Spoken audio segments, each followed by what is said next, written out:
Vale, pues una vez más damos la bienvenida a los webinars de la Sociedad Española de Psico-Oncología y esta vez nos acompañan con un tema que mucha gente me ha dicho que era muy interesante por ser algo tan concreto que a veces no en psico-oncología hablamos mucho de cosas generales, como es el abordaje de la psico-oncología en una unidad de trasplante de médula ósea, que es un procedimiento que tiene sus consecuencias, ¿no? Y nos acompañan y les agradecemos su contribución a la divulgación de la psico-oncología. La doctora Silvina Palmer, no sé si lo digo bien o si lo haréis en este orden, no lo sé, que es médica hematóloga y hemoterapeuta, subjefa de la unidad de trasplante de médula ósea y jefa del departamento de trasplante y procuración. Y María Fernanda Montaña, que es una compañera con la que comparto muchas cosas y bueno, y pues quiero mucho, que es coordinadora de la sección de psico-oncología en el Hospital Británico de Buenos Aires. Pues nada, cuando queráis, el webinar está previsto para 1 hora, vosotras de la charla, si podéis dejar un espacio para preguntas al final, pues se agradecerá. Muchas gracias por participar. Bueno, hola, buenos días, Tania, y bueno, todo el equipo, muchísimas gracias, y sobre todo a Fernanda por generar este nexo con ustedes, que para nosotros también es muy importante y fortalecedor para este abordaje para los pacientes. Si ustedes me permiten, compartiría yo primero una presentación. ¿Sí? ¿Está ok? ¿Sí? Sí, perfecto. Solamente a modo introductorio para poder entender un poco digamos, las estrategias de este abordaje en los pacientes oncohematológicos.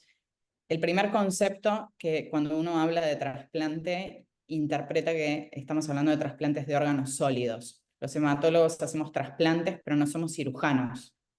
El trasplante de células progenitoras hematopoyéticas o el trasplante de médula ósea, como comúnmente se conoce, es un procedimiento médico, ¿sí? No es un procedimiento quirúrgico, que a diferencia de los trasplantes de órganos sólidos, en donde hay una intervención multidisciplinaria de equipos de anestesistas, cirujanos, y probablemente el seguimiento posterior de los pacientes lo realice el médico de la especialidad, o sea, si es un trasplante renal, después, posteriormente, el seguimiento lo hacen los nefrólogos, o si es un trasplante hepático, el seguimiento lo hacen los hepatólogos, pero el trasplante en sí lo hace un equipo quirúrgico.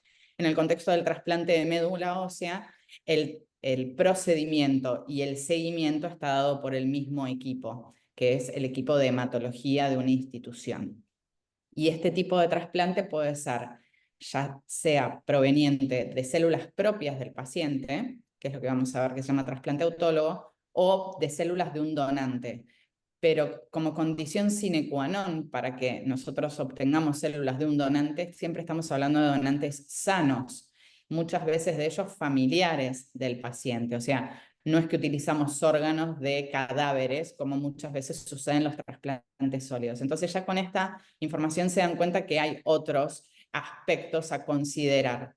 El otro punto que es importante tener en cuenta es que, como les decía, este trasplante, que puede ya sea que las células provengan del paciente en determinadas situaciones o vengan de algún familiar, también podemos tener células que provengan de donantes que están inscritos en registros del mundo, y que solamente nosotros, el único contacto que tenemos con ese donante no relacionado es una bolsa con células, ¿sí? Porque no es que hay un contacto entre el paciente y el donante. Entonces, muchas veces esto también, Fernanda va a contar después en el espacio de preguntas y respuestas, cómo se maneja, ¿no? Esta ansiedad de quién es el que me donó, quién es el que me envió las células, también tiene todo un abordaje diferente.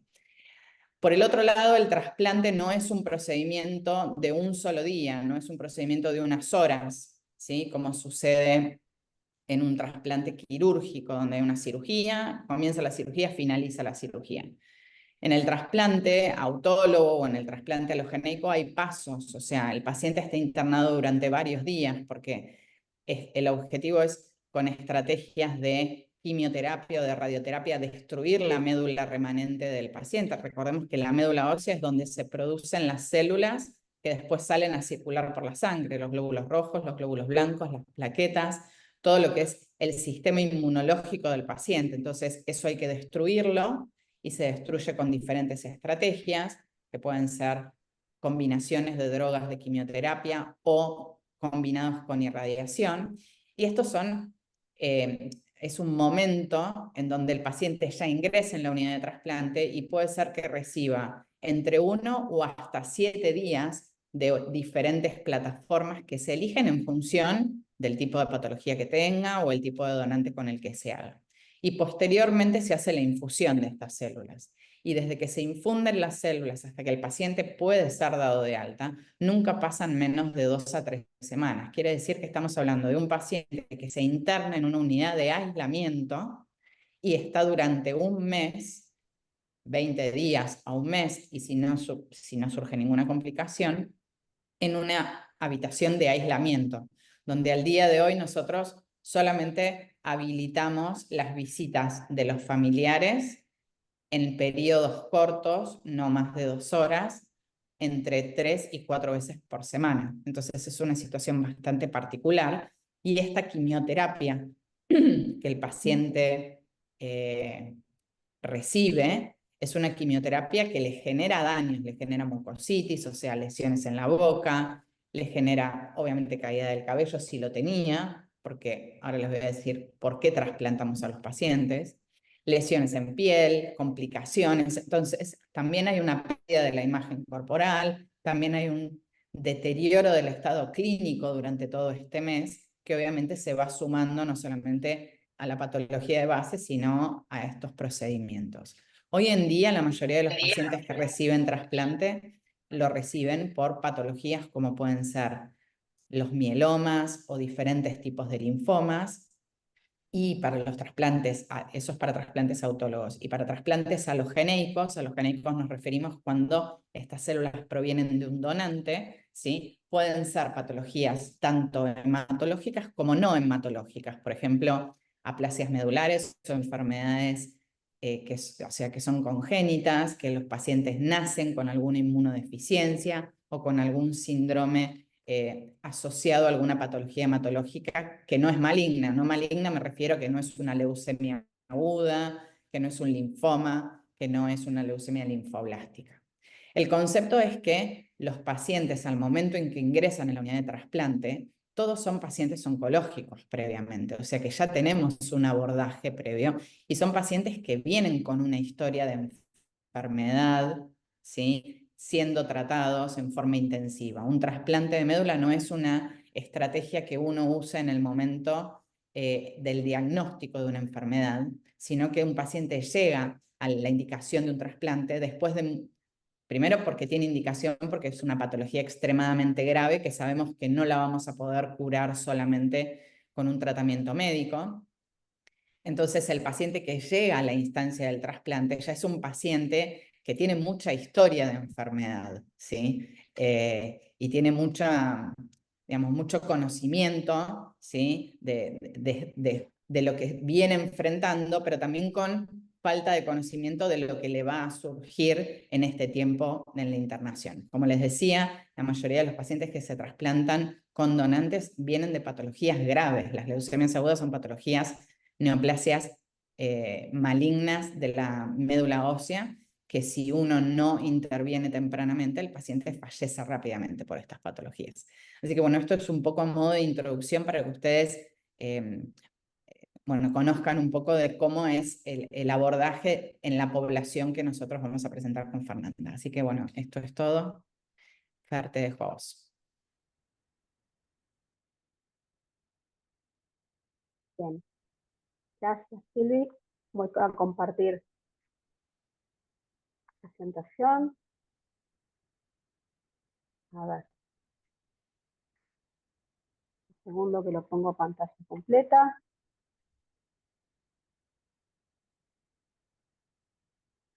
Ahí estamos, ¿se ve bien?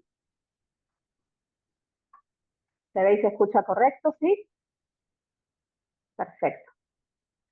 Bueno, Como podrán ya empezar a pensar este procedimiento, este momento en el cual se encuentra el paciente, como decía Silvina recién, hay un montón de variables de la historia del paciente y del momento del paciente, y de todas las dimensiones a considerar para poder pensar el abordaje. Aquí les comparto 2 fotos para iniciar y empezar a pensar algo de la vivencia del paciente que vamos a abordar desde el equipo interdisciplinario. Son imágenes de obras de pacientes. Esta justamente la foto que ven hacia la derecha es la foto que conserva una paciente del momento de su propio trasplante. Vamos a ir presentando algunos ejemplos en fotografía, en dibujo y en obras de arte que los pacientes van generando a lo largo del proceso. Les voy a ir contando por qué y cómo es que llega a esa intervención. Pero como podrán identificar, y recién la carga, ¿sí?, de la asistencia en lo biológico, Silvina les comentaba de la intensidad, y podremos pensar entonces... Y por eso yo digo, pues sí, pero no. Está escuchando algún micrófono, ¿no? Por favor, ¿se pueden silenciar los micros?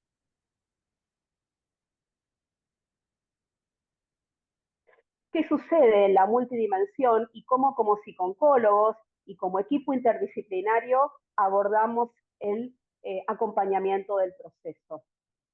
Primero, y antes de ingresar en pensar la intervención o el protocolo de intervención de psicooncología en trasplante, es importante que tengamos presente que hay variables, distresores específicos asociados a la oncohematología, es decir, como psicooncólogos tenemos que entrenarnos y conocer acerca de algunos distresores específicos que las guías señalan aparecen en pacientes con enfermedades oncohematológicas.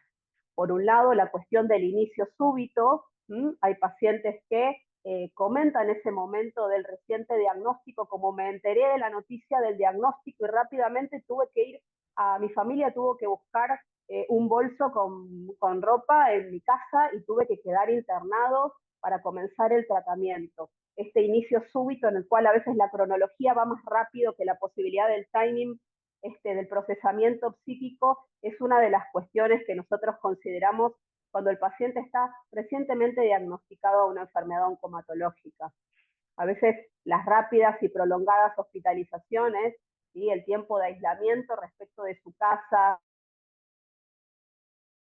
de sus actividades, de su familia. Hoy conversábamos con el equipo temprano en nuestra reunión, una paciente con hijos chiquitos, ¿sí?, que hace ya largo tiempo está lejos del entorno de la familia y de su rol de cuidado, ¿no?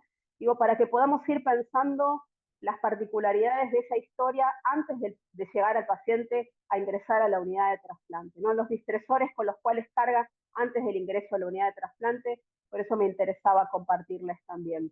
Procedimientos dolorosos, la inesperada amenaza a la vida, que ya sabemos en psicooncología trabajamos sobre la adaptación al proceso, el afrontamiento, a veces en tiempos acotados, cambios en rutinas, el desajuste familiar.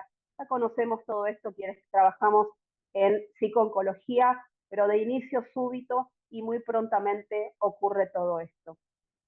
Entonces, ¿cuáles son algunos problemas psicosociales comunes a las neoplasias hematológicas? ¿Sí? ¿Qué dicen las guías? ¿Qué ocurre? ¿Cuáles son los problemas comunes en estas enfermedades? ¿Sí? Y que posiblemente podemos subrayar respecto al trabajo en psicooncología cuando trabajamos en tumores sólidos, ¿sí?, en pacientes con tumores sólidos. Que las enfermedades del torrente sanguíneo y de los ganglios linfáticos son muy temidas por las personas, ¿sí? Esto de no puedo localizar en algún sitio en particular la enfermedad, sino que es algo que invade el cuerpo, no puedo ubicar en qué lugar se está acomodado, ¿sí?, la malignidad, sino que lo veo circulando a lo largo de todo el cuerpo. Esto hace que generan mayores temores. Ya sabemos el miedo a la discapacidad y la muerte, que también encontramos en pacientes con tumores sólidos, el incierto futuro para el paciente y la familia, miedo al dolor, fatiga, muchas de las cuestiones que encontramos también en los pacientes con enfermedad oncológica en tumores sólidos, pero pensemos esto, como decía, a veces de inicio súbito y con una rápida adaptación al proceso. Por eso, la importancia, las guías también nos orientan respecto a que La importancia de la detección temprana de los problemas psicosociales. ¿Y qué ocurre en las neoplasias hematológicas? ¿A qué tenemos que estar atentos en cuanto a su detección y su intervención en las neoplasias hematológicas? A que pueda haber una correcta comunicación, intervención temprana para poder traer cuestiones que van a hacer al duelo posterior del paciente, como por ejemplo es el impacto en la fertilidad, poder comunicarme para poder, el paciente puede ir tomando algunas decisiones y poder conocer como equipo cuáles son las propuestas que podemos ofrecer para acompañar esta adaptación y poder ayudar en la gestión del gran duelo, ¿sí? Del enfermar con todos los distresores asociados. El impacto en la sexualidad, recién Silvina les decía, el impacto en la imagen corporal, identificar el distrés de esfor alto, vamos a hablar de esto un poco después. Y bueno, algunos de los distresores no me voy a detener ahí para poder avanzar más prontamente y quizás que queda un espacio final para poder conversar, para compartir un poco del por qué la importancia de la detección de los problemas psicosociales tempranamente y el poder trabajar desde el abordaje interdisciplinario y el abordaje de psico-oncología tempranamente, conocer un poco las cifras en depresión, en trasplantes de células, ¿sí? En trasplantes en oncomatología, trasplantes de médula. Las tasas de depresión son altas, oscilan entre el 5 y el 30%, y es interesante que notemos también que la depresión previa al trasplante y el trasplante de médula suele estar por debajo del 10%, pero las causas aumentan significativamente durante el periodo de 1 a 2 meses posterior al trasplante, a más del 25%, ¿sí? La importancia en relación a la depresión de poder continuar el acompañamiento en el post-trasplante. Vamos a hablar un poco de esto después también. ¿Qué sucede en la depresión y el post-trasplante? En el paciente, como decía, que viene con una carga de distresores desde el momento de el diagnóstico, el tratamiento, sea con una carga importante a un proceso complejo, como ya les comentaba Silvina. Ahora, ¿qué sucede en cuanto a la ansiedad? ¿Qué cifras podemos identificar en ansiedad y trasplante? Que oscilan entre el 10 y el 30%, pero encontramos altas tasas en las semanas previas, ¿sí? Nos encontramos con esto cuando evaluamos a los pacientes. Les voy a comentar después en qué consiste la evaluación pretrasplante y por qué. Encontramos altos índices de ansiedad en la previa, en el momento previo al ingreso a la unidad de trasplante y en la previa a la intervención, a todo ese procedimiento. Importante también, si estamos hablando de distresores y de psicopatología, estar atentos al manejo de los síntomas. Hoy todos conocemos, por ejemplo, la modulación central del dolor. Silvina les hablaba de la mucositis, ¿sí? Como uno de los síntomas, en los cuales nosotros trabajamos a veces en la presentación del dolor total, ¿sí? Ese dolor que, más allá de la enorme carga a veces de lo biológico, tiene que ver con esa otra carga que tiene que ver con todo el afrontamiento, el ajuste y los duelos que el paciente viene afrontando no solo en la unidad de trasplante, sino en todo el proceso previo. Entonces el dolor es uno de los síntomas a los cuales estamos especialmente atentos, y también a los trastornos del sueño, que como verán también los estudios hablan de una prevalencia máxima del 82% durante la hospitalización. Y conocemos también en el trabajo en psico-oncología, no solo en oncomatología y en trasplante, acerca de la intersección en el manejo sintomático de dolor y trastornos del sueño, ¿sí? Es algo en lo cual los psico-oncólogos especialmente trabajamos. ¿Qué sucede ahora sí en el abordaje, en el trasplante de médula ósea? Como recién les veníamos comentando, hay un seguimiento previo. A veces hay pacientes que los conocemos ya desde el momento del diagnóstico y podemos ir conociendo el ajuste al proceso. A veces hay pacientes que los conocemos por la derivación exclusivamente para trasplantarse en el hospital, entonces se citan previamente para poder hacer una evaluación. Es mandatorio en nuestro país poder hacer una evaluación psicosocial. Los médicos, por supuesto, que van haciendo la evaluación previa del paciente para ver qué tan candidato puede ser para el procedimiento, pero es mandatorio que también los psicólogos podamos tener un contacto previo del paciente antes del ingreso a la unidad de trasplante de médula para también conocer no solo las barreras posiblemente al ingreso a la unidad las barreras del paciente para poder ajustarse a ese proceso, ¿sí? Si consideramos que desde lo psicológico, desde lo psiquiátrico, el paciente está en condiciones de ingresar a la unidad de trasplante, sino que también sirve como un espacio de psicoprofilaxis para nosotros, es decir, para trabajar en psicoeducación, para poder conocer los recursos de afrontamiento del paciente, para poder ir trabajando en ese momento previo ya al ajuste a lo que será el ingreso a la unidad de trasplante, conocer qué problemas tiene el paciente, por ejemplo, si encontramos algún paciente que tiene algún trastorno del sueño previo, algún trastorno de ansiedad, una depresión previa, etcétera, qué tenemos que abordar en el paciente antes del ingreso a la unidad de trasplante. También la evaluación y la asistencia al donante, cuando hay un donante relacionado. Silvina hacía la diferencia, ¿sí? Mencionaba, bueno, qué sucede cuando hay un donante que es una persona desconocida para el paciente, ¿sí? Aquel que está en un listado, y cuáles son a veces las ansiedades posteriores a tomar contacto con ese paciente. ¿Y qué sucede cuando el donante es un familiar? Donde a veces encontramos que toda la dinámica de la familia y la historia previa hace a algunas de las preocupaciones o las necesidades del paciente al momento del ingreso a la unidad de trasplante. Nos encontramos a veces con cuestiones de la historia del paciente que empiezan a tomar cierta notoriedad cuando el donante relacionado, por ejemplo, es algún miembro de la familia que tiene alguna distancia, hay algún vínculo en particular, hay algo de esto que nosotros trabajamos y abordamos también, y qué sucede a veces con la reparación en algo de la dinámica familiar, cuando aquella persona que funciona, sí, que va a ser el donante, que como muchos pacientes comentan, es el que dio vida, había alguna cuestión biográfica por resolver. Y por supuesto, más allá de identificar y trabajar con el donante, es importante también la evaluación y el conocer y el acompañar el contexto de la familia o el contexto de los cuidadores, que a veces no es necesariamente la familia, no solo porque como nosotros conocemos en psico-oncología, nosotros trabajamos con esa unidad de cuidado paciente-familia, sino porque van a ser también quienes van a estar acompañando y también desde el entorno va a estar transitando el proceso y quienes van a tener que estar listos para cuidar y acompañar al paciente en el post-trasplante. Entonces, para nosotros es muy importante también conocer ese entorno familiar y ese entorno de cuidado. Les hablaba de la evaluación previa al ingreso a la unidad de trasplante, esta evaluación psicológica mandatoria para los pacientes al ingreso a la unidad de trasplante y el ingreso al procedimiento. Como les decía, es una instancia de evaluación, de psicoprofilaxis, de conocer cómo afronta el paciente, sus barreras, dónde detectamos factores distresantes, apoyos psicosociales actuales, en qué se viene sosteniendo el paciente para transitar la enfermedad.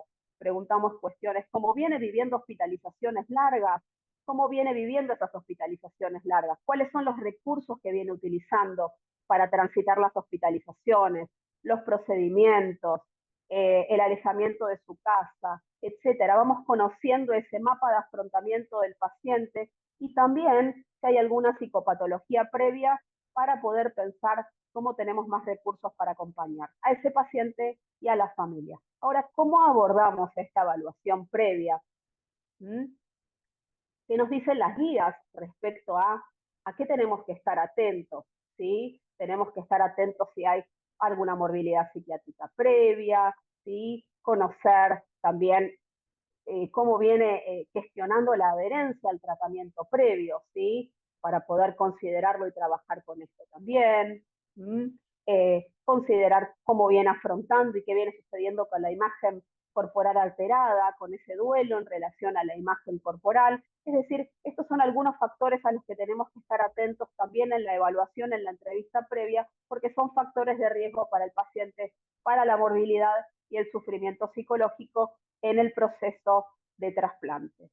Entonces, a los fines de poder gestionar algún mapa de cuidado para el paciente y la familia, en relación a la intervención y en relación a la evaluación también, es que diseñamos hace algún tiempo un protocolo de abordaje psicoterapéutico para la unidad de trasplante. Que les voy a presentar algunos datos, si bien este protocolo se extiende en el tiempo en la previa a la pandemia y continuamos con el mismo protocolo, les voy a presentar luego un recorte que comenzó en pandemia, qué sucedió con las cifras en cuanto a la efectividad del protocolo que estuvimos utilizando. Una muestra pequeña de 71 pacientes, pero que nosotros nos hemos extendido mucho más en cuanto a los pacientes que venimos acompañando. Estos son los instrumentos que hemos utilizado para la evaluación previa a la unidad de trasplante, esta evaluación que les comentaba recién. Utilizamos el G87 para la medición de ansiedad, el PHQ-9 para la medición de depresión, el termómetro de distrés que todos conocemos para medición de distrés, y una entrevista para poder obtener datos cualitativos que recién estuve mencionando, algunos de las necesidades, distresores, etcétera, cuestiones que tenemos que ir recogiendo en la entrevista. Ahora vamos a hablar un poco más de esto también. ¿Qué nos dicen las guías respecto a qué tenemos que considerar esa entrevista previa? Un poco lo que ya venimos comentando, ¿sí? Historia psiquiátrica de abuso de sustancias, la historia de afrontamiento de la enfermedad y el tratamiento, cómo adhiere, cuál es la conducta del paciente en relación a la enfermedad, cómo viene gestionando las conductas frente a la enfermedad, qué comprende de la enfermedad, pero qué comprende también del tratamiento, ¿sí? Qué comprende que es el trasplante. Hay muchas fantasías respecto a cómo es ese procedimiento, ¿no? Recién comentaba Silvina un poco en qué consiste, y a veces los pacientes imaginan, fantasean previamente algo mucho más complejo y algo que genera temores. Y trabajamos de alguna forma en que el procedimiento en sí, no ese momento del trasplante, no es ahí la complejidad, sino a lo largo del proceso y en los distintos momentos. Por supuesto, como siempre, abordamos componentes culturales. Nosotros estamos como psicólogos, decía, acostumbrados a considerar las cuestiones de lo cultural, miedos y eventos distresantes concurrentes. A veces a las personas les están ocurriendo otras cuestiones en su vida al mismo tiempo que están gestionando el proceso de trasplante, y es importante para nosotros como psicólogos también estar atentos en qué momento de su biografía y en qué situación de su vida el paciente está transitando al tiempo que está en la unidad de trasplante. Y como les decía, hay algunas cuestiones muy puntuales que necesitamos conocer también del cuidador principal para conocer quién lo está cuidando, cómo lo está cuidando, qué capacidad de sostén tiene el cuidador principal. Vamos identificando cuestiones como desgaste del cuidador, que esto ocurre a veces también, ¿no? Para poder intervenir en el cuidador, para poder abordar los problemas psicosociales en el cuidador también. ¿Cuáles son algunas de las guías que tenemos presentes para gestionar esa entrevista pretrasplante? No me voy a detener por acá, pero simplemente mostrarles que hay algunas guías, algunos instrumentos, como por ejemplo el CIPAT, o el cuestionario multidimensional de adaptación a la enfermedad para pacientes oncohematológicos, que nos orientan un poco respecto a estas preguntas que abordamos en la entrevista pretrasplante. Muchos de ustedes seguramente ya lo conocen, pero para quien no, y si no, refrescar un poco la memoria respecto a las preguntas del G87, el PHQ, para mensurar depresión, y el termómetro de distrés que todos los psicólogos tenemos muy a la mano y conocemos mucho, que nos permite conocer también no solo el nivel de distrés, sino cuáles son los distresores asociados, ¿sí? Determinar las causas de angustia psicológica. Entonces, ahora sí, está para presentarles un poco el protocolo de abordaje psicoterapéutico en la unidad de trasplante. Silvina les comentaba que hay distintos momentos a lo largo del proceso. Los distresores son distintos también en cada uno de los momentos, por eso el abordaje también fue cambiando, ¿sí? Vamos incorporando y modificando el abordaje en relación a los distresores presentes en cada uno de los momentos. Vamos a detenernos ahora en cada uno de ellos, pero simplemente para poder señalar a modo de introducción, hay intervenciones que consideramos al momento de ingreso del paciente a la unidad de trasplante, es decir, cómo se adapta al ingreso de la unidad de trasplante y cómo podemos facilitarle al paciente algunos recursos iniciales para esa adaptación y para el ingreso, como la psicoeducación e intervenciones ambientales. Durante el régimen acondicionante, Silvina les hablaba de quimioterapias a altas dosis, radioterapia, y todo eso que sucede previo al momento del día del trasplante, cuáles son las intervenciones en lo previo, cuáles son las intervenciones a partir del +1, ¿sí? El día posterior al trasplante, con qué trabajamos en el después, que sabemos que hay muchas dificultades distresores en relación al manejo de síntomas, entonces cómo vamos acompañando al paciente en ese después,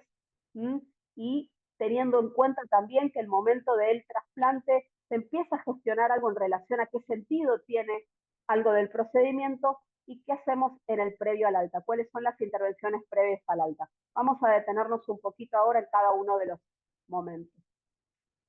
Ingreso a la unidad de trasplante, hablamos de recursos psicoeducativos.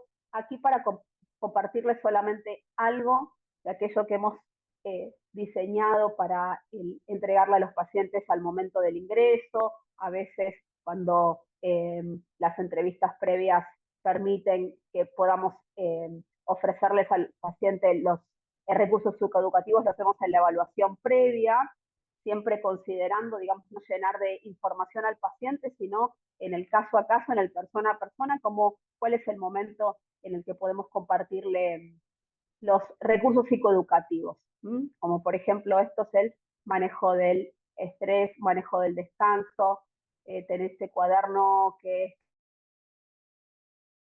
está formado por obras de arte que han donado algunos pacientes, ¿sí? Para tener disponibles al momento del ingreso a la unidad de trasplante.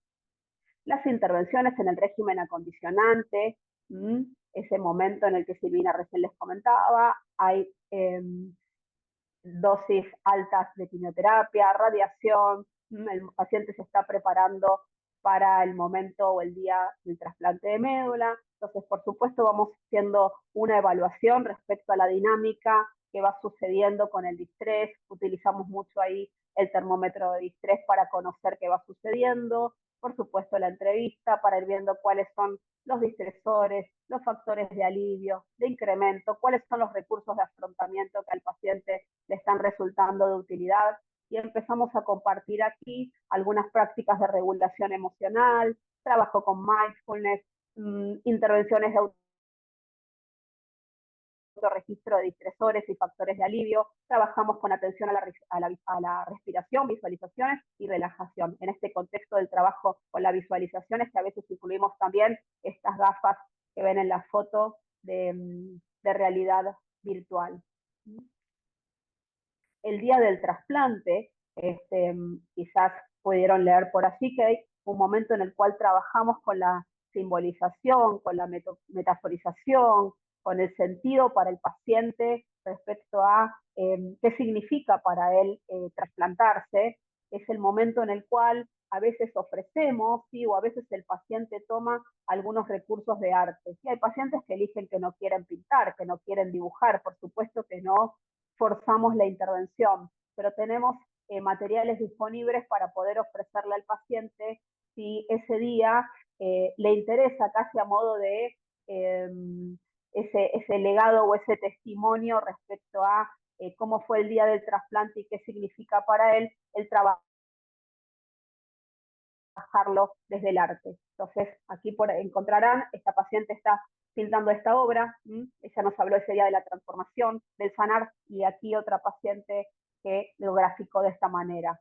Es un pendiente a poder trabajarlo, porque me interesa mucho también el trabajo de la psicoterapia por el arte en estos pacientes, y muchos de los pacientes hemos encontrado que dibujan, pintan, simbolizan como plantas, como el crecer, como la naturaleza, ese día del trasplante. Muchos pacientes nos hablan del renacimiento, de la transformación. Otro ítem interesante para poder trabajar. Y aquí alguna de las obras de pacientes. A la paciente que les señalaba antes, que trabajó con fotografía, una paciente interesada en el diseño de indumentaria, que eligió de esta forma vestir la bomba.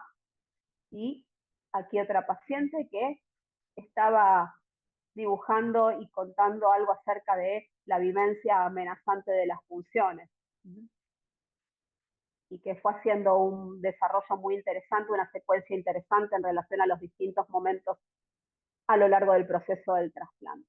Entonces, ¿qué nos dicen los estudios respecto a cuáles son las intervenciones favorables para acompañar el proceso de trasplante? Los enfoques cognitivo-conductuales, también la recomendación de terapias de relajación, masajes, música, terapias existenciales.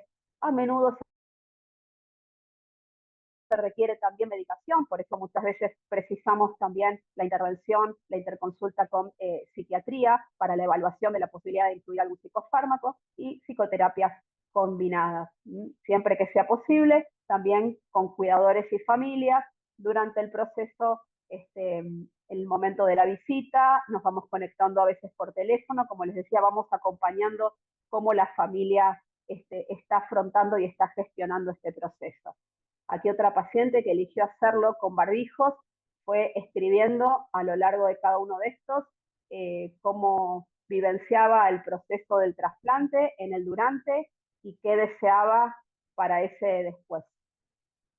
Algunos pacientes elegían, hubo un tiempo que trabajamos mucho con las intervenciones de psicoterapia por el arte y con los barbijos, y que elegían colgarlos en la habitación, adornando la habitación. En realidad creo que era la intervención desde lo ambiental. Esta foto la tomamos hace muy poquito. Esta paciente nos pidió que tomemos la foto y por supuesto nos dio el permiso para compartirla. Aquí una remera que pidió a la familia que le diseñen, que le hagan para el momento en que se retiraba de la unidad de trasplante. ¿En qué consiste ese momento previo? Conocer, como les decía, qué tan preparados está la familia para recibir al paciente, qué tan preparado está lo ambiental para recibir al paciente y cómo está el paciente para ese egreso. Por eso hay una evaluación que hacemos posterior también, y nuevamente nos valemos de los instrumentos para poder conocer qué sucede en ese momento posterior al trasplante, pero previo al egreso hospitalario. Aquí un poco en qué trabajamos en la intervención con familia y con cuidadores, ¿no? Atentos a que puedan estar disponibles y con recursos para recibir al paciente en el hogar, cuando el paciente egresa de la unidad de trasplante. Ahora, algunos de los resultados en esta pequeña muestra que les señalaba antes, de 71 pacientes, que ha sucedido con la medición de distrés.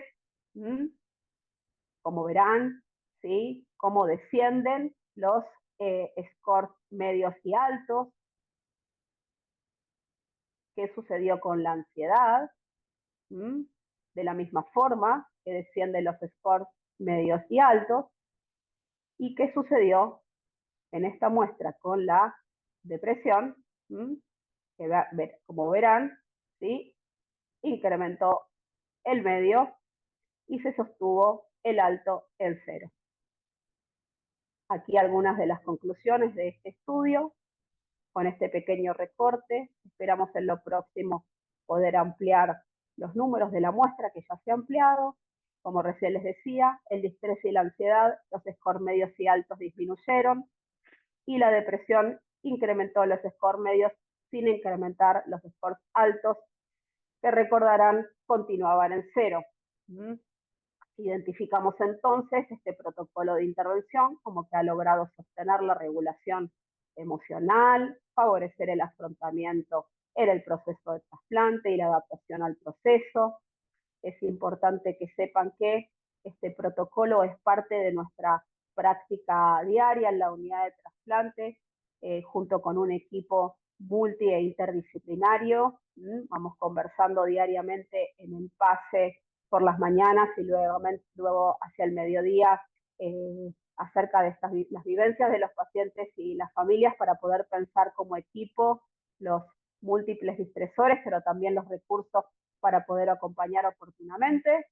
Y será un desafío, ¿sí?, incorporar evaluaciones y seguimientos en el post-trasplante. Como recordarán, Hay todo un desafío que muestran los estudios en relación a cómo se sostiene la salud mental de los pacientes en el post-trasplante. Es un desafío para nosotros también poder avanzar en esa evaluación y poder en un nuevo estudio prospectivo conocer qué va sucediendo en el post-trasplante.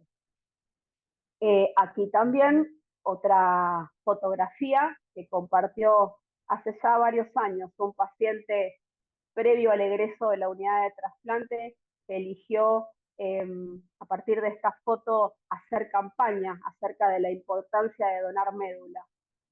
Como algunos pacientes le otorgan algún sentido que permite reparar algo de las dificultades del proceso. Entonces, ¿cómo podemos como equipo acompañar y favorecer la regulación emocional en los pacientes a lo largo de este proceso? Favoreciendo la adaptación a los múltiples distresores, como verán, que aparecen a lo largo del proceso y que el paciente viene transitando ya en lo previo, ya desde el momento del diagnóstico. Prevenir el proceso desadaptativo, ¿sí? Conocer los distresores, conocer las dificultades y las necesidades de los psicosociales de los pacientes nos permiten tratar de llegar lo antes posible para poder abordar. Detectar los recursos de afrontamiento. Esta paciente que les mostraba la fotografía, cuando la conocimos y nos cuenta que era fotógrafa, dijimos, bien, la fotografía puede ser un excelente recurso para vos a lo largo del proceso. Y fue fantástico. La máquina de fotos la acompañó a lo largo de todo el proceso. Hay una foto muy linda, no la presenté acá, que se llama Manos de Ángel, que fue una fotografía que tomó una de las enfermeras en su mano, el guante blanco, y fue ganadora de un concurso de arte para pacientes oncológicos. La importancia del abordaje multidimensional, ¿sí? Como sabemos en psico-oncología, no solo en oncohematología y no solo en trasplantes, el trabajar entre todos, del poder evaluar, la importancia de evaluar previamente, intervenir previamente en el durante y poder acompañar al paciente después. Es importante destacar que, por supuesto, que acompañamos al paciente en el post-trasplante. No tenemos esos datos aún, pero acompañamos al paciente a lo largo de todo el proceso. Que hay un seguimiento en el post-trasplante también para conocer qué sucede con ese paciente que ya viene con una carga de desgaste por el afrontamiento sostenido a lo largo del tiempo. El valor de la psicoeducación, que aporta también a los recursos de afrontamiento del paciente, el gran valor de intervenir, de cuidar a los cuidadores, y hablo de cuidar a los cuidadores del paciente, por supuesto, pero cuidarnos también nosotros como cuidadores en el impacto del sufrimiento propio al acompañar un importante sufrimiento en pacientes y familias, la importancia de desarrollar protocolos adaptados al proceso, es decir, conocer qué va sucediendo a lo largo del proceso en este mapa para poder identificar cuáles son los abordajes más apropiados a cada uno de los momentos, y como un pendiente también, o un pendiente personal que me interesa mucho, conocer qué sucede con el crecimiento postraumático y algo de la trascendencia del sufrimiento de los pacientes luego, porque así como encontramos mucho cansancio, desgaste, angustia y a veces psicopatología, también encontramos pacientes que legan una importante conexión al sentido de vida y una gran enseñanza a partir de todo lo afrontado. Así que sin más, dejo de compartir para en este tiempito poder intercambiar lo que gusten, y mencionar que por aquí está Julieta Zulay y Juan López Camelo, también parte del equipo, trabajamos todos juntos. Pues muchas gracias, Fernanda, muchas gracias a la doctora Palmer. A mí me ha gustado mucho porque esto que vayáis en pareja, esto lo hacemos en mi máster, de que primero se conozca la parte médica, es muy importante para nosotros, y después la parte psicológica. No sé si alguien tiene alguna pregunta, yo tengo dos, pero doy la vez a quien quiera hacer alguna intervención o pregunta. ¿Alguien tiene algún comentario, pregunta? Buenas tardes. No sé si está. Hola. Sí, iPhone de Mariana. ¿Qué Te tal? vemos. ¿Qué tal? Buenas tardes, gracias por la charla, muy interesante. Yo soy médica psiquiatra y también coordino una unidad de trasplante hematopoyético en el Instituto Alexander Fleming, y le quería preguntar a la psicóloga que dio la charla, Fernanda, ¿cómo es Perdona, ¿de que dónde eres? Ariana, ¿de dónde eres? de Buenos De Buenos Aires, Aires también. del Instituto Alexander Fleming? Ujú. Y le quería preguntar a Fernanda cómo hacen para, digamos, ingresar en la unidad de TAMO materiales, por ejemplo, para hacer todas estas actividades más relacionadas con el arte. ¿Cómo es que, digamos, en la parte de la sepsis, cómo manejan eso?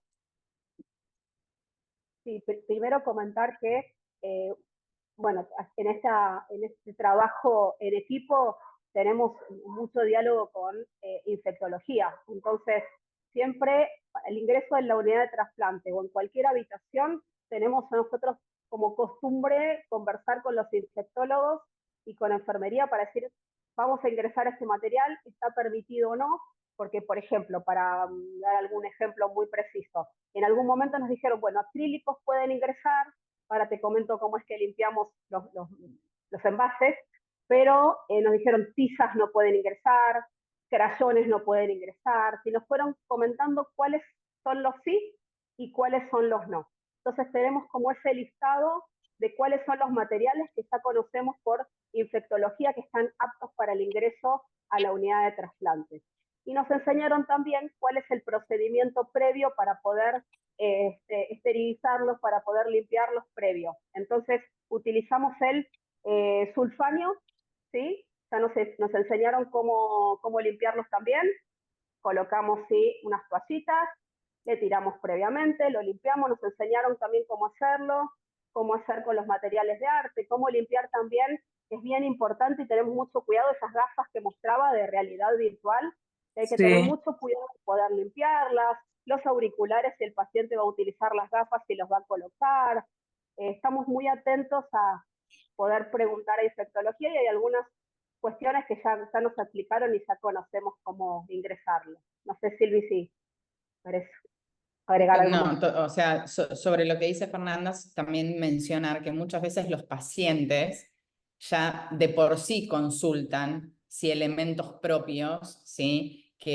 Con los cuales ellos se vinculan, ya sea a través del arte o de la lectura o de música, ellos también ya consultan en las evaluaciones previas qué es lo que pueden ingresar o no. O sea, por ejemplo, una vez una mujer me dijo, yo me súper distraigo tejiendo. Le digo, bueno, lamentablemente lana no. Entonces, después hay que, más allá de cuál es la propuesta del equipo en cuanto al abordaje, están las inquietudes propias de cada paciente. Y un comentario para resaltar, muy importante, que Fernanda nombró, somos un equipo, o sea, somos un equipo multidisciplinario y eso, antes la medicina era muy vertical, hoy la realidad es que no, y realmente somos un equipo en donde es hematología, infectología, clínico en la unidad de trasplante, abordaje psico-oncológico con Fernando y todo su equipo, nutricional con nutricionistas y médicos, porque el tema de la alimentación durante esta instancia, ustedes saben que es compleja, kinesiología en forma permanente para los pacientes en la unidad de trasplante, la actividad física conjuntamente con el abordaje psicológico. Está demostrado que la actividad física en los pacientes tiene un impacto positivo, entonces eso no dejamos de hacerlo, obviamente con las limitantes que tienen estos pacientes que a lo mejor están con un montón de catéteres conectados, pero bueno, se va ofreciendo diferentes abordajes en cuanto a movilidad en función del momento del paciente. Y la enfermería. La enfermería es fundamental en todo este proceso porque son nuestros ojos dentro de la unidad de trasplante. Son las primeras que le dicen a Fernanda, actúa de esta manera con este paciente. Recordemos que estuvimos 2 años de pandemia donde no hubo ingreso de ningún familiar en la unidad de trasplante. Entonces, los únicos que tenían contacto con los pacientes era el equipo de enfermería y el equipo médico. E ingresábamos, equipo médico me refiero a este equipo multidisciplinario, e ingresábamos en las habitaciones y el parte a los familiares los hacíamos a través de videollamadas con el paciente y con su familia. Entonces, eso, la pandemia también nos enseñó un montón de cosas a las cuales no creíamos que íbamos a poder trabajar de esa manera, y bueno, la situación nos hizo adaptarnos. Y muchas cosas quedaron porque fueron beneficiosas. Esto, a lo mejor lo que cuenta Fernanda, de que el 80% de nuestros pacientes son propios para trasplantar, pero hay pacientes que vienen de otras instituciones o inclusive vienen de ciudades que son fuera de Buenos Aires. Entonces, este contacto previo a llegar a la unidad de trasplante que el equipo de psicooncología tiene con el paciente, también es muy enriquecedor para el momento en que el paciente viene a hacerse un procedimiento de alta complejidad, aislado, de alto riesgo, a una institución que no conoce. Entonces, es muy heterogéneo, pero bueno, nada, la verdad es que en los últimos, ya hace 6 años que trabajamos juntas con Fer, ¿no? Si no me equivoco. La realidad es que el cambio que nosotros hemos notado en la calidad del cuidado de nuestros pacientes. Después hablaremos de resultados de patologías, pero cuidar al paciente es todo este proceso, ¿no? Bueno, pues muchas gracias. Hay una pregunta en el chat sobre, pasa que tendrá que ser muy resumida, Fernanda, por el tiempo y porque lo que pregunta es como muy amplio, ¿no? Uy, no, hay más de una, espérate. Hay una sobre cuándo es la enfermedad en cáncer de células germinales, entre paréntesis testículo, cómo es el acompañamiento. Si querés te la contesto yo esa, Tania. La verdad es que Sí, el acompañamiento es el brevemente. mismo indefectiblemente de la patología que se trasplante. Y después Rodvin, Campos de Costa Rica, hola Rodvin, pregunta a Fernanda cuál cree que es el papel más trascendental del psicooncólogo en el contexto del trasplante y cómo ha evolucionado en los últimos años. Esto dará para otro webinar, Rodvin. Sí, bueno, sí, como difícil poder situarse en algún lugar, pero voy a elegir el que a mí personal y humanamente más me hace sentido, que tiene que ver un poco esto que decía Silvina recién, que el paciente se sienta acompañado, que sienta que hay una mirada del equipo, de la persona, de lo multidimensional, esa disponibilidad que sabe que del equipo, que sabe que estamos todos los días, ¿sí? Que vamos a estar acompañando a lo largo del proceso, que estamos identificando cuáles son sus necesidades, sus dificultades, pero también sus recursos para poder trabajarlos y para poder compartir con el equipo. ¿Y cómo ha evolucionado? Bueno, no sé en otros sitios, pero al menos esto que comentaba Silvina, creo que para nosotros como equipo hemos podido afinar cada vez más nuestro diálogo para poder pensar las intervenciones conjuntas. Por ejemplo, recién Silvina hablaba de la alimentación. ¿Cómo tenemos que pensar entre todos, ¿sí? Cómo abordar? Un paciente con mucositis, ¿sí? Está con dolor, siente dolor en la cavidad bucal. Entonces nos comentan desde alimentación, desde soporte nutricional, que este paciente no se está alimentando porque está con dolor, pero a su vez esto va mejor y siente que también está temeroso.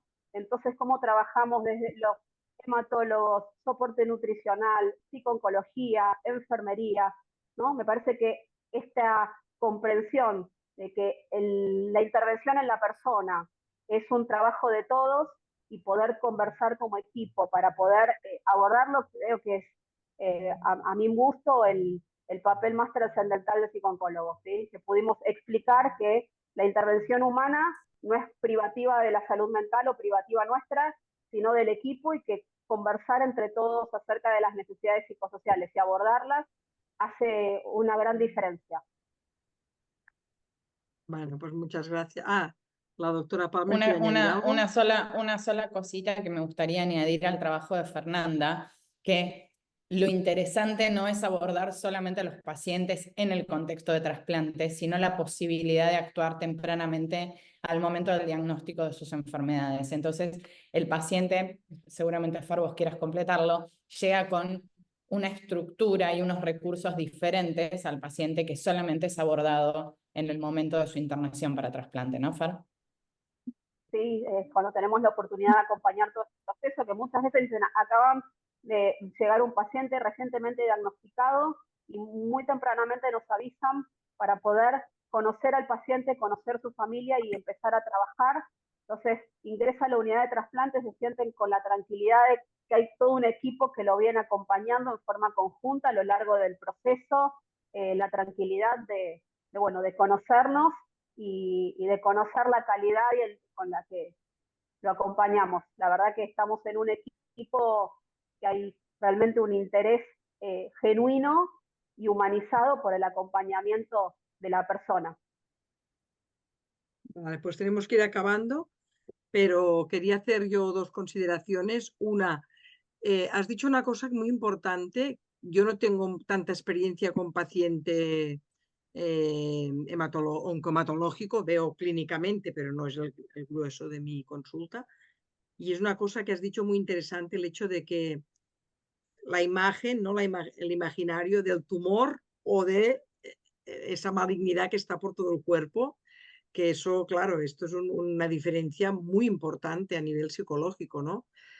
Aunque a veces los tumores sólidos también están expandidos, ¿no? Con metástasis, pero si me puedes resumir un poco más que a nivel de abordaje psicológico ya, no tanto con el trasplante, sino en general, porque esto a mí me parece una piedra fundamental, ¿no? De la especificidad del tumor no sólido, esto de que no tienen la idea de ahora me van a quitar el tumor, ahora no, sino está, no sé, como si me puedes resumir un poco cómo sería la diferencia con un tumor sólido a nivel psicológico, así lo más importante.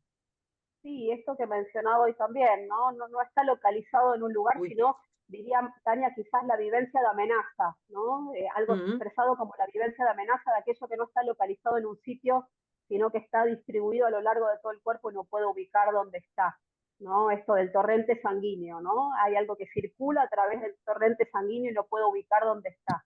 Entonces creo que algo de la vivencia de amenaza se expresa de otra manera. Y bueno, no voy a extenderme sobre eso porque sería muy largo, pero sabemos que cuando trabajamos en sufrimiento existencial, sufrimiento psicológico, hay algo de la vivencia de amenaza, según cómo se considere, que hace a cómo se expresa el sufrimiento del paciente. Entonces esto de lo no localizable en algún sitio hace una cuestión fundamental. Bueno, y aparte el proceso que sí que van transitando, ¿no? De largas hospitalizaciones, ¿no? Algo que no encontramos claro, en los en el tumor ingresos, no y sólido, estoy en el tumor un mes. sólido encontramos que el tratamiento más aceptado y esperado es la cirugía, la erradicación por nuestros datos, nuestra experiencia es lo que la quimio es algo que tienen muy temido, la hormonoterapia da muchos, y en cambio la cirugía es como el más al revés, que hay gente que lo está esperando, ¿no? Te lo dicen como a ver si se me reduce el tumor, para que o sea, la idea del cáncer, amputarlo del cuerpo, esto en el tumor no sólido no lo vemos y esto es una diferencia, o sea, es como más, se sienten como más igual invadidos, ¿no? Por la enfermedad, que no la tienen tan controlada, que igual los otros tampoco, ¿no? Pero les parece que sí, que al estar en un órgano concreto o tener un tumor muy localizado es como diferente. Esto me parece muy interesante. Además, alguien del público, al mismo tiempo que yo, lo había preguntado, que era María Outeda, es que no lo veo bien. Vale, Ajá, pues esto no, mismo que contabas vos, Tania, sí. no sé si hay alguna otra pregunta. Yo te quería comentar otra cosa que no sé, hay Mercedes, después te doy la vez, ya será la última por el tiempo. Aquí en nuestro país, yo tengo un poco de sentimientos encontrados, no sé si a alguien del público le va a molestar lo que voy a decir, con el tema de la arteterapia. Lo digo porque en los hospitales públicos de mi país, si no tienes el título de especialista en psicología clínica, en principio no se te puede contratar.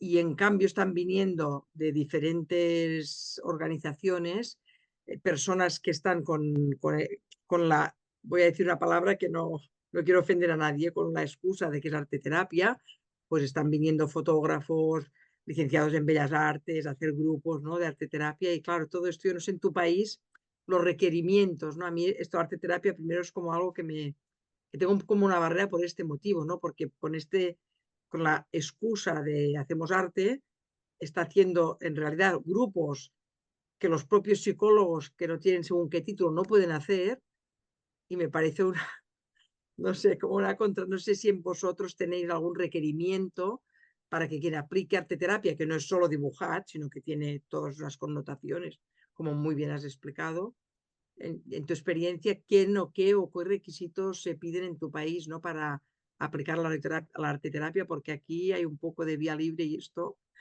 genera ciertos debates. Aquí también, pero me parece importante señalar algo pequeño, pero capaz que es importante comentarlo.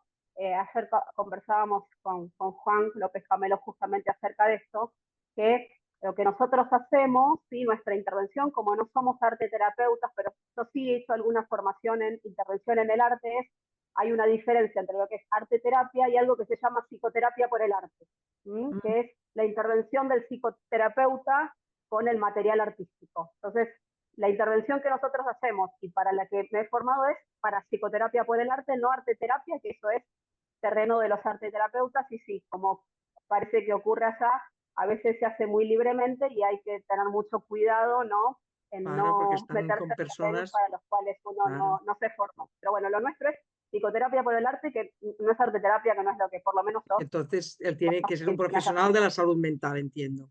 El que hace, De ¿no? la salud mental, que me he formado y he hecho formación en psicoterapia por el arte. Vale, vale, gracias, Fernanda. Y ahora, por último, Mercedes, la última pregunta porque tenemos que acabar ya. Sí. Hola, buenas tardes. En primer lugar, enhorabuena por la charla. Yo soy la oncóloga del servicio de oncomatología de la FE en Valencia, España. ¿Vale? Me ha parecido muy interesante porque es el tema que yo toco diariamente. Y me dais primero un poco de envidia sana por la cantidad de recursos que ponéis a disposición de los pacientes, cosa que en un hospital como el mío, que somos el hospital de referencia en España, con el mayor número de trasplantes nacional, estamos a años luz de todo eso, tanto en número de personal como en recursos. Y ya centrándome un poco más en la pregunta, me gustaría que si pudierais comentar cómo abordáis a los pacientes que desarrollan AIDS. Es una parte importante de esos pacientes, entre un 10-25%, ¿vale? Y desgraciadamente aproximadamente entre un 10 o un 15% no sobreviven a los primeros meses de esos trasplantes. Entonces, tenemos que pasar de un abordaje de apoyo emocional, motivación, trabajo con pensamientos negativos a un trabajo un poco más de preparación de muerte. ¿Cómo abordáis vosotros estos aspectos en este tipo de pacientes? Bueno, quizás, bueno, esto mismo que decía antes, es amplio para poder explicarlo, pero un poco esto que le decía a Tania respecto a la oncomatología, es retomar algo de esa vivencia de amenaza, ¿no? Y de alguna forma,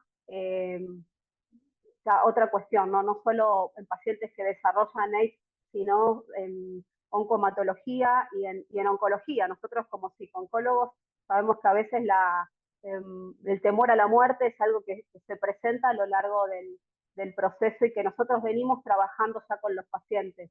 Esto que decía Silvina, ¿no? A veces tenemos la oportunidad de conocer los pacientes cuando ya fueron diagnosticados, con lo cual los temores a la muerte o la preparación, para esto es algo que nosotros venimos ya trabajando con los pacientes. Más allá de ese trabajo en relación al fin de vida, hay algo que el AIDS se presenta también como esa amenaza que continúa en el tiempo, en el después, ¿no? Entonces los pacientes lo expresan como, pensé que venían tiempos más livianos, ¿no? Y no termino de resolver y hay algo de la amenaza que continúa conmigo, esto del afrontamiento sostenido en el tiempo. Entonces, diría que ese es el punto más importante, el afrontamiento sostenido, la vivencia de amenaza en un paciente ya gastado, cansado y, bueno, con otras amenazas que sobrevuelan, ¿no? Que tenemos que nosotros trabajar. No sé si respondí. Bueno, me imagino que cada pregunta da para un webinar entero, ¿no? Ya haremos otro. Pues muchísimas gracias de verdad, Fernanda y Silvina, porque ha sido muy interesante. Creo que es muy interesante. Además, me lo ha dicho gente que me ha ido hablando de lo interesante que es hacer cosas ¿no? Muy concretas, ¿no? Que en psico-oncología a veces nos falta. Y bueno, pues muchas gracias a todos por venir y nada, preparando el próximo. Si alguien tiene ganas de hacer un webinar o tiene una idea de hacer algo, pues puede enviarnos a la Secretaría de SEPO un webinar, perdón, un email, y con mucho gusto pues lo organizaremos para poder compartir. Pues nada, buenas tardes, buen fin de semana y hasta la próxima. No, Gracias. Hasta luego a todos. Gracias por la invitación. Esta Gracias. interesante No, a ponencia. vosotros, Hasta luego. muchísimas gracias. Muchas gracias. Gracias.